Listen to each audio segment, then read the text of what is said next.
Hot or not, same-day delivery. I don't think that you necessarily will lose customers if you don't offer same-day delivery. If you lose customers based on same-day delivery, then I would question, is the brand strong enough? Sure.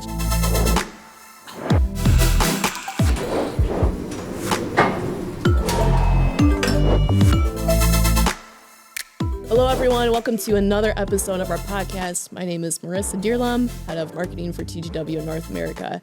Today, I'm joined by two of my great coworkers, our CSO, Pato, and our VP of Business Development, Stipe. Today, we want to talk a little bit about market trends in supply chain, all that good stuff, get your hot takes on it. But before we begin, you guys have both been at TGW for a long time, which is why I think you're great for this conversation. Maybe you want to give a little bit of your background in history and work experience. Sure. I've been with TGW since 2002. Throughout my career in different roles, starting as an engineer in sales and doing mechatronic design, then later on moved to the integration business and started doing projects for 6 to 8 more years, mainly in the south of Europe for Spain and Portugal. And they moved to a more global role, doing design for the more strategic projects of the group at the time. Mm-hmm. And then I transitioned to development for about 10 years, very related to sales always, but to try to develop what we call today our standardized solutions in TGW. And since end of 2023, I became the Chief Sales Officer for TGW North America, and happy to be here. Go ahead, Stipe. So from my side, I'm going to keep it a bit shorter because our history is very similar. I just have 13 years, but I also started as an engineer, was designing systems, afterwards part of the R&D organizations where we worked together since maybe 10 years. We were running some of our development programs. Mm-hmm.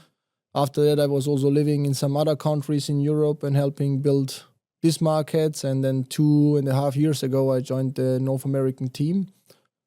And since then, we are working to boost our presence and success here. Yeah, so maybe before we get into like the trending hot topics, I think based on your experience, it'd be interesting to see, looking back the last 10 years or so, what do you feel like has changed when it comes to either customer requirements or expectations, even the warehouse automation technology? What sort of trends or changes have you seen in the last 10 years? I would say there's a lot of, most of the highly automated systems have developed in Europe because there were drivers over there that has pushed towards more automation, like high labor cost, labor scarcity, small footprint, and very expensive, let's say, limited land yeah. And all that stuff, right? So this has not been the case in the US, but I would say in the last maybe 8 years, and maybe even after COVID even more, this has been starting to be also the main drivers here in the US. So labor cost is very expensive. You don't find also the labor in the areas where you would like to have your DCs. Also, the push from e-commerce and all these things about same-day delivery, next-day delivery, they have brought new requirements into the market that have made automation, let's say, a more necessary good than it was before. Yeah. And I would add to that, I think competitiveness is a big thing, service level, commitments to end consumers. And if you think Amazon, started this journey already a long time ago in the US, and then you got this battle Amazon, Walmart, investments in automation, and everybody knows, hey, if I don't do anything, I just keep doing stuff like I was doing it always, I'm going to lose, and the gap is going to get bigger and bigger, and I will not be able to compete and to deliver to consumers what they want. So next to this force of labor and maybe land, less available land, I think competitiveness, service levels is a huge thing. And then also, I think the industry is getting more and more volatile, so it's not that predictable anymore. So you cannot have anymore this supply chain in place, which is a bottleneck to certain business decisions, and therefore you need automation, you need new technologies to enable you to get a certain flexibility to navigate your business through these uncertainties and still be successful. Yeah, I think especially in the last 5 years, we've seen COVID, we've seen all sorts of tariffs and everything else. All these things just make it so it's unpredictable completely. There's a surprise every single day. Yeah. So people need to take decisions on the spot, and it's hard. So the more reliable and flexible you can build your supply chain, and automation can help on that if it's done the right way, the better it is for people in the supply chain world. Yeah. And I think an interesting thing is also, it's a very common thing when you do these investments in automation or technology, you look a lot into what's my return of invest? And this was very often based on, okay, what amount of labor do I save, or can I optimize something in the bigger picture of supply chain? And that's what drives investments. But I think there is also something like the cost of opportunity, which is getting more and more important in here. And what I mean with that is there is this what if scenario. What if I don't invest? What could I lose with it? And that's something which is very difficult to quantify sometimes, but it could make you lose on the mid-long term much more than you need to invest in automation in the beginning. So we see a change that people are really thinking in this, hey, if I don't invest, I might really suffer mid-long term. And that's why they drive to invest, even if their ROI might not show a 2-3 year payback, but it takes maybe 5 years. And that was an uncommon thing, I think, previously. But now in the last years, you see much more acceptance to that because it's a path for a successful future. Yeah, I think it has become more a question about when is the right time instead of if this is the right thing to do, right? So people are, all of them already convinced that there's automation to be done in their warehouse in a different way, maybe for each other, but there's no way around it. right. So you have to start thinking about doing the automation and where are you going to start your journey into automation. It doesn't need to be a big bang that you do highly automated system from the day on, but at least you need to have a plan where where do you want to get, and how are you going to do it, right? So Yeah. Well, maybe let's jump into some of the trending topics then and get your opinions on those. So I think one that everybody is talking about every single trade show is AI. Even, grandmas are starting to talk about AI. We did a survey at one of our recent campfire talks, and the integration of AI and machine learning for decision-making was voted as one of the biggest factors that they see in the next coming years. But in your opinion, do you feel like there's real use cases out there already for AI, or is it mostly just talk at this point? that's a good question. And yes, when you go to the trade shows and these kind of events, this is the buzzword, right? AI, there's every conference has AI in it.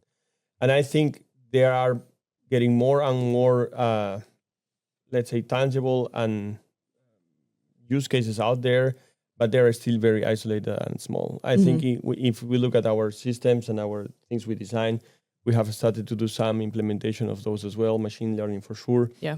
When we have our picking robot, for example, it's learning all the time based on experience of different robots, putting this back to the cloud so that the robots are learning from each other, things like that. So we are implementing things, but and we try to start learning from the data of the sites and take decisions independently of the human, right? And try to improve flow with that and so on. So there are more and more applications coming along the way, but we are still in the early stages, I would say.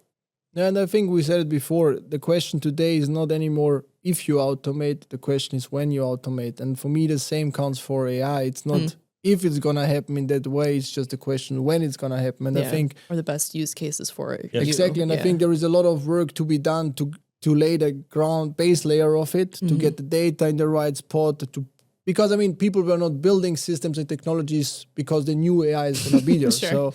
So they are now trying to figure out how can they create a foundation to get AI in place that it can work with it and really deliver the values which are expected. So I think we are still on a journey to figure out, okay, how do we feed this stuff in the right way? How do we organize things in the right way that we can get the right output in this case? But again, it's not if, it's just when. Yeah. Well, I think another trending topic that I'm hearing, especially, at ProMat last year, some of the conversations I had, this one came up, is AMRs and AGVs versus conveyors. And, a lot of talk is around, well, mobile robotics are the future.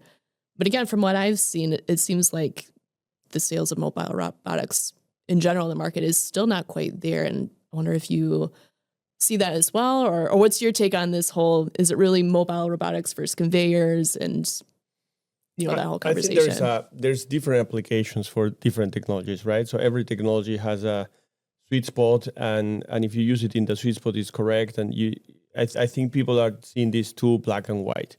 And in my opinion, this is wrong, because there is a specific use cases where mobile automation might be the best and pays back the quickest and makes the most sense, but there are others for sure that are not, and more, let's say, conveyors or let's say what people call static automation. It's maybe the better way to go. So it depends really on the use case, and I wouldn't take it as either or. It just have to be analyzed what's the best system for this specific case, and then any one of those would work best, right? And we are we are strong believers into industry, being industry experts, and we are also strong believers that industries need different things. So I think there is a huge market for mobile robotics, and I think also there are certain industry segments where still conveyors and maybe somehow old school automation are still the best approach, even though this is not anymore old school automation, because even a conveyor 20 years ago is not comparable to what it is today. Today there are no single points of failure anymore. Today the exchange of stuff takes minutes and not hours of stops. So it's a different thing. So this technology is also advanced. So we think certain industries require different things. Some industries are looking for the best performance density per cubic feet. And that's where conveyors and shuttle systems are unbeatable. And some industries are looking maybe for something which is maybe performance-wise not the best thing, but it's good enough for them, you know. And then this mobile robotic aspect still come into the game and have a huge potential there. So for us, it's really about being an expert in industries, understanding the needs, and then figuring out what's the best approach on technology on that. And it brings me also maybe connected to your previous question. We don't believe that islands of automation are the right things, which doesn't mean that you cannot automate step by step, but you need to have a holistic view. How do you want to do that? It has to be thought through in advance. You need to have the end in mind, and then you can work towards there in steps.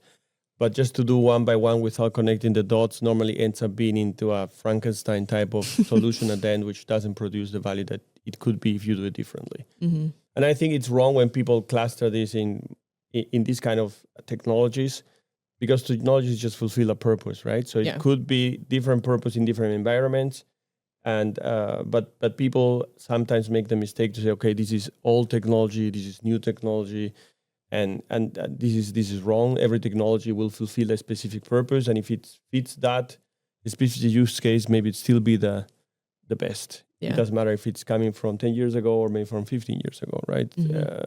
That technology is that old doesn't mean that the products are not in the latest status of technology, right? It's just that let's say the design it's old, but technology is still up to date. Right. And also there are two big things I think in that relation with mobile robots, or let's say static conveyance and maybe shuttle systems.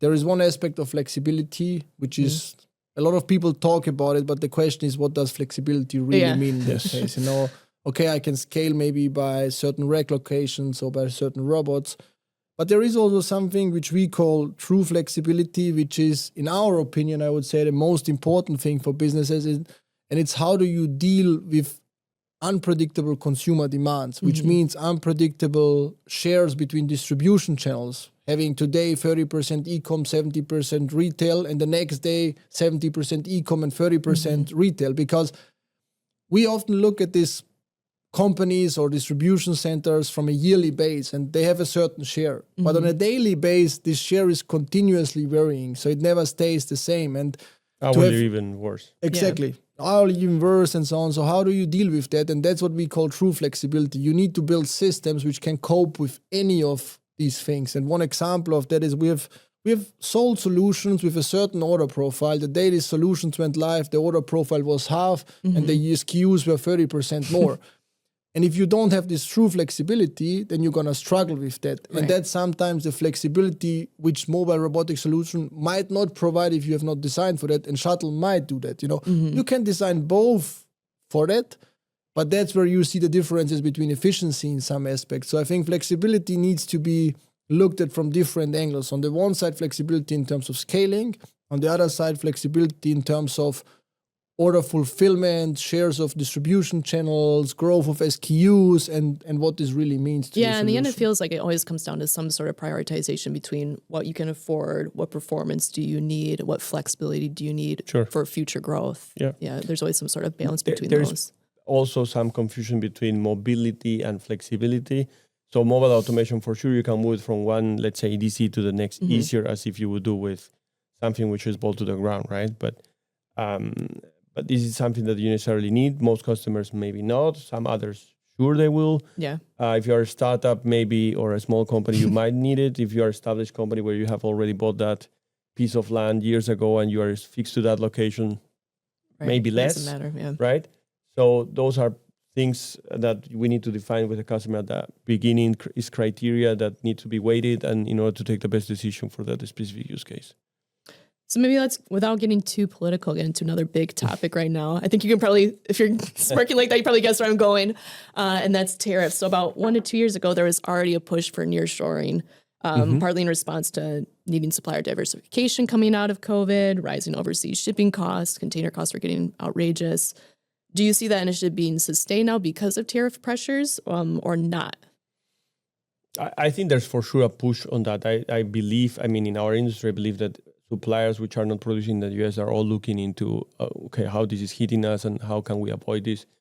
Is this either by buying the materials in the US and building it somewhere else or doing a production over here? That's for sure a topic everyone is discussing right now. Mm-hmm. Are there other ways that you've seen them react to tariffs these days?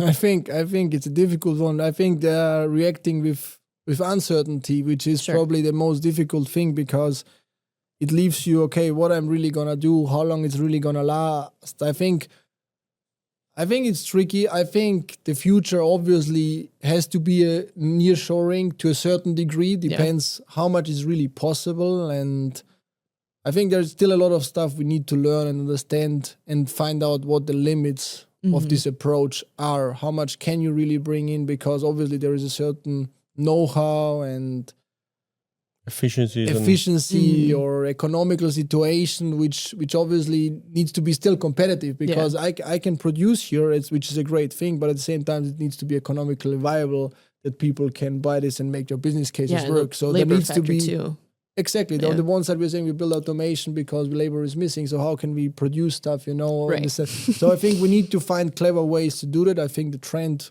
will go in that direction, but how exactly, that's to be seen. And I think we're at the start of that, right? Because this is everything has been unfolding in the last months. It went from one value to the next, then came back, then back again. So I think this has not settled yet 100%. So we will see in the next month how this unfolds for us suppliers, but also for customers, how it affects them. Not just with what we would be selling them, but what they are buying also and bringing it to US for their own products, right? So there's a lot of our customers which import most of their goods into the US, so they are also affected from both sides, let's say. Mm-hmm. All right. So for the first time ever, let's play a little game on our podcast, a hot or not game. So I'll name a topic and you tell me if you think this is a real trend that's going to last over the next couple of years or not. Okay. First one, digital twins. It's going to last. Real. Yeah, it's going to last. Why?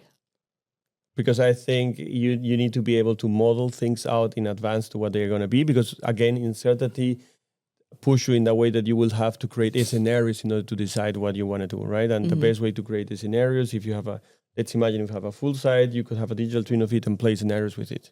So you are prepared when things come either this or this or this way. I have seen it already and I can react accordingly. So I think this is something that will stick. Yeah. And I think, we can't predict the future, obviously, but I think we can apply foresight methods which allow you to play with the future. And this means establishing certain scenarios and saying, look, if this happens, that could be the case. If this happens, that could be the case. And maybe the truth ends up being in between. But these scenarios, what they're really helping us to do is to prepare for it. Because we know, look, how would I react if this or that happens? And I think digital twins will be one of the main tools who will help us do that. Because they will digitalize everything which we have today and allow us with very little effort to be as crazy as we want with our scenarios, which in a real world you can't do. So digital twins will be our glass ball for the future. That's what I think. All right, next one. Hot or not, same-day delivery as a requirement for your business? I think that will stay. Depends on the industry. That's kind of my feeling too, because at some point it's just going to get so expensive that how can you really do it? As long as people will pay for it, it will stay. I agree with Stipe, it depends on the industry, but if we go to consumer goods, end consumer, as long as they want to pay for it because they want it now, it will stay. But I think it also depends. That's why we talk also about expertise. I think if you go, for example, to the fashion industry, in some areas of the fashion industry, that's probably a must, especially in these fast fashion areas because you want to have the goods.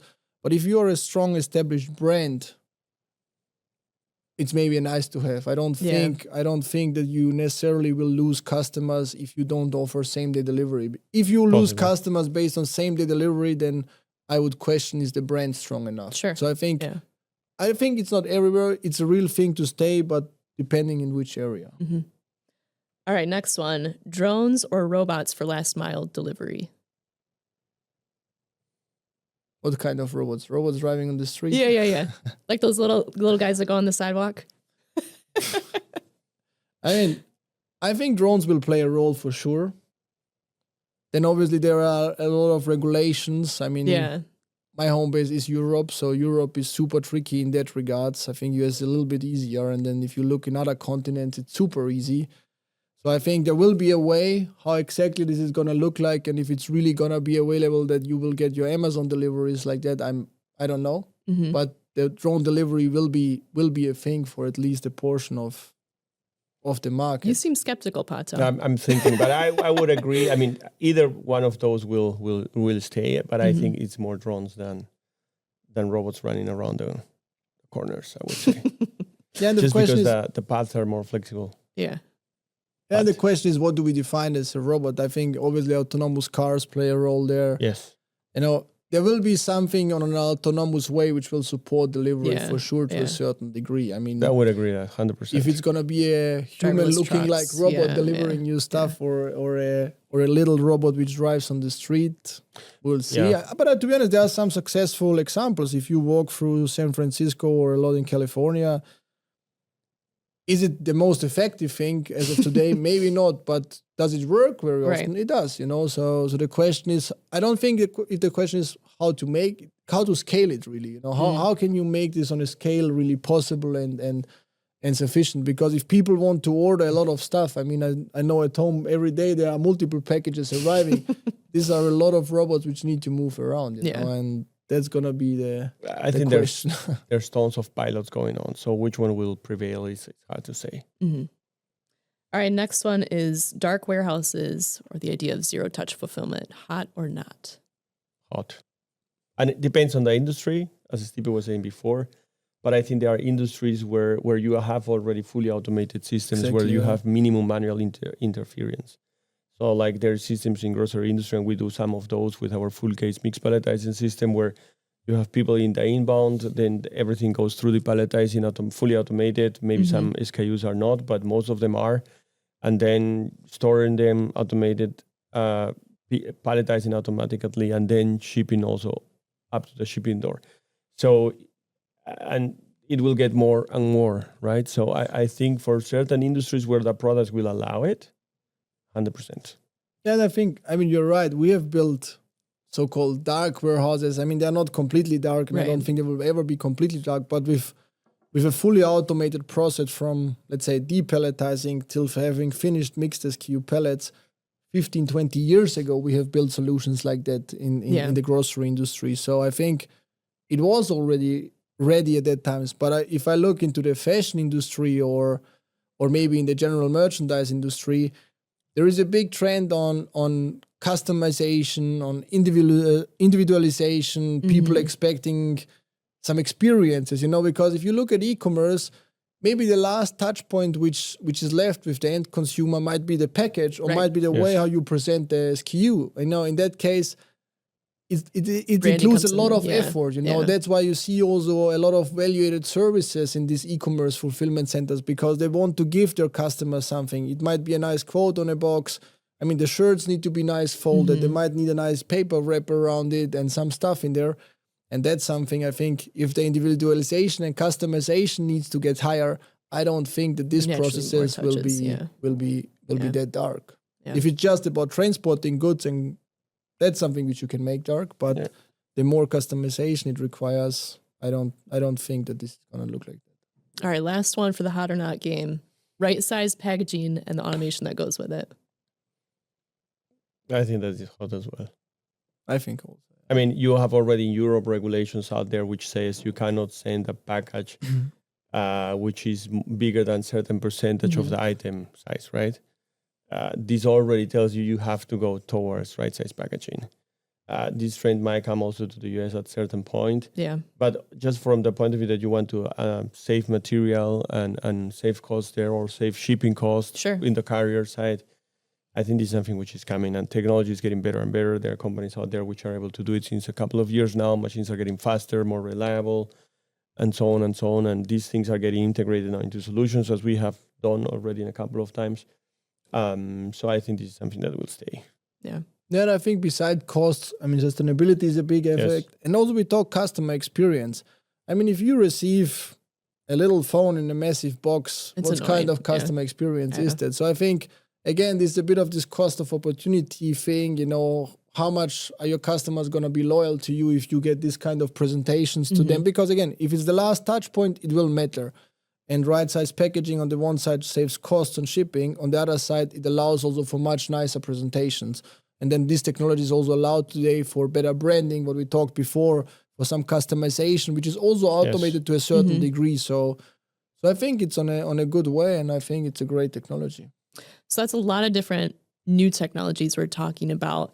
As you kind of approach these conversations with customers and they're thinking about all the many different warehouse automation technologies out there, what's either trending or what's maybe been around for over a decade, how do you help them guide through that conversation and really know what makes the most sense for their business?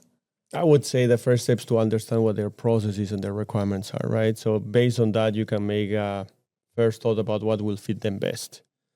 But it has to go first through their process, products they have, what do they want to achieve, what are their goals, and then define all that in a paper to see, okay, what is the best fit for you and what are the steps that you have to take in order to get there.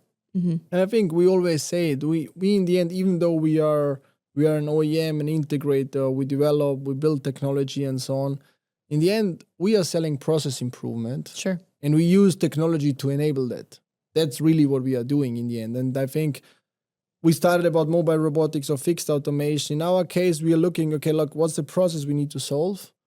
And then what's the right technology to it? And even today, if we believe we don't have the right technology in our portfolio, then we're going to partner up. Right size packaging is one of the examples. TGW doesn't have it in the portfolio, but we're going to partner up and provide the best solution for our stuff. So I think it starts with the process. That's a key element. And on the other side, I think it's a lot about expertise, where we are trying continuously to understand better and better how the industry works, because we are talking to a lot of companies within an industry segment, and therefore we are getting a lot of inputs and signals and so on. And this helps us also to think in scenarios, what could be. And that's the piece of education which we try to apply and tell our customers, look, based on our experience, which we had with that customer or this customer or there, these are the things which we see out there in the market. And what do you think about it? Does your strategy address that? Do we need to consider that? And I think it's a lot about understanding the industry and being an expert, then understanding the processes which you need to able and build them robust enough to deal with the uncertainty which the future holds, and then choose the technology which can support this process in the best possible way. Yeah, you both have experience being on the portfolio side of TGW as well. How do you feel like, when you were there at least, how did trends and kind of information about what's happening in the market influence the way you designed our systems or thought about what our portfolio needed to accomplish and when it would make sense to bring in a partner instead? I mean, it's when we were doing that job, our objective was to look farther ahead than what you can look when you are doing projects, right? Because now when we are more in the execution side of things, you are confronted with the requirements of what this customer has today. Yeah. But in reality, when we were developing, we were looking in what they might need 5 years from now, 10 years from now, right? Trying to get trends earlier, just because the time it will take to develop new technologies to get there on time, which is a great background for us, because it gives us the possibility to discuss with customers about what's coming next, and not just ask the questions of today, but also for the future. But I think it gives us ability of a longer perspective on the discussions, which allows us to give them a little bit more information about what are the things that they should be thinking as well, not just now, but maybe in the next years to come as a trend, in order to reflect those in whatever they're going to do in the automation. Right? And I think also with a company growth, you're growing, you're getting bigger, and then you have to make certain bets. You can't do everything by yourself. And I think what we are trying to do as a company is really figure out, hey, where can we be really top class? And for that ones, we're gonna put all our efforts in. And where do we believe others are just better? And then we're gonna partner with them, because in the end, we are integrators. So what we want, again, we want to provide the best possible process and provide a solution in the end. And if in the end 60% of the solution is our own equipment or 80, that's not the most important thing. And I think mid-long term, this will not bring us further, I would say, if we would just focus to increase our own scope all the time. Especially TGW, as we are as a company foundation owned, we are anyway more focused on mid-long term, which allows us to make intelligent choices about how are we going to approach certain customers and projects. And when we find out that we need something which is new that we don't have, there's always the choice to say, okay, if there's enough volume out there for us, are the companies already doing this? Should we partner first to do it our own? If we are going to do it by our own, is the time to market that we will have by developing this good enough to what the market will need, or we are coming already too late, right? So there's a lot of things that you need to take into account in order to make the decision for developing something by your own. But at the end of the day, it's a combination of the market potential, time to market. Do you have the technical expertise? Is there someone already out there that could partner with you? So all in that together will allow you to take the decision to take this on or not. And if we bring up a couple of examples, I mean, we talked about this mobile robotics area. So we had a lot of discussions also internally years ago. Are we going to do this by ourselves? Are we going to develop mobile robots by ourselves? And in the end, we decided, no, we're going to partner with a company. We searched for the right company with the right values, with the right approach, where we say, hey, they're also going for providing highest service and best quality products to our customers. And we partnered up with a company called SafeLog in Germany on mobile robotics. Same time, also on the goods-to-person approach with mobile robots. We have also a partner there. So our portfolio is complemented with these kind of things. And then also we have made some decisions where we said, look, we want to do this by ourselves, like picking robots. Yeah. There was a big discussion at that time because a couple of years ago, this picking robot thing was a massive hype, and there were companies popping up, hundreds of millions in the market getting distributed to a lot of startups. And then we were thinking, hey, what are we going to do? Are we really going to build it by ourselves? Right. It's not about the robot itself. It's really about the software and everything which comes with it, with how the picking should work. And we made the decision we're going to do this by ourselves. And at the beginning, we suffered a lot. I mean, we spent a lot of money, and we built picking robots for customers, and we ripped it out of the system because they didn't work. So, but I think today, if I look where we are with this technology, because it was a learning process, and I think we didn't need to throw everything away. A lot of things we could reuse. But today I would be quite confident to say that within the goods-to-person area, we have probably one of the best picking robots in the market.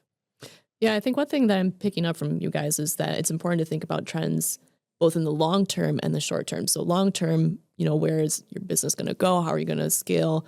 What sort of things do you need to be possibly prepared for, and what technologies might be there? But also in the short term, like you have immediate needs right now. Do you see it that way too?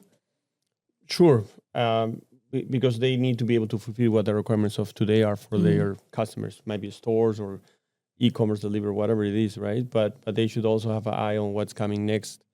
And logistics is a little bit tricky because normally in the, let's say, former retail world only, the logistics was just the back office of the stores, right? So nobody really care how it's going to get done. It is just what the stores need, is what is defining what the warehouse will do, and no choice for those guys.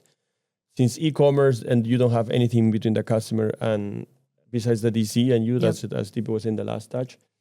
I think logistics has come into the front, and it's more strategic. It's more strategic than it was before, but again, it's just you need to think about it holistically. So maybe to close things out, I'd be interested to hear from you guys. What's one place that's your favorite to hear about the latest trends, or what sort of things are you reading and listening to make sure you're staying up on what's happening in the market?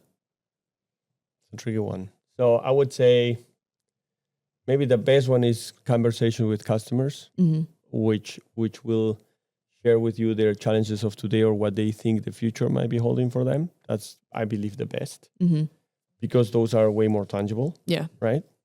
And there are also good conferences where they are a little bit of outlook, what's coming next, or what are the bigger trends technologically wise. I think the combination of those, but I will 100% stick to the customers as number one. Mm-hmm. Was the question about the source or about the source. topic? Yeah, what sort of things are you listening to the most or getting the most information from? I think it's always customers on the one side and then end consumers also. I think we tend, even when we're doing projects together where we're doing for a certain company, we tend to walk into a store and then look at the store, Sure. how it looks like, because in the end, stuff which we do ends up there, and then we talk to the store people saying, hey, how do you operate? What do you do with a carton which you get? What's going on, and trying to understand how the people deal with it. On the other side, I think it's listening to customers and then combining these views. But for me, it's really about this foresight thing. I think it's about creating scenarios. What if this happens? What if that happens? And then combining all these signals and then creating somehow a picture of what if scenarios, and then trying to cover as much as we can with these solutions and place our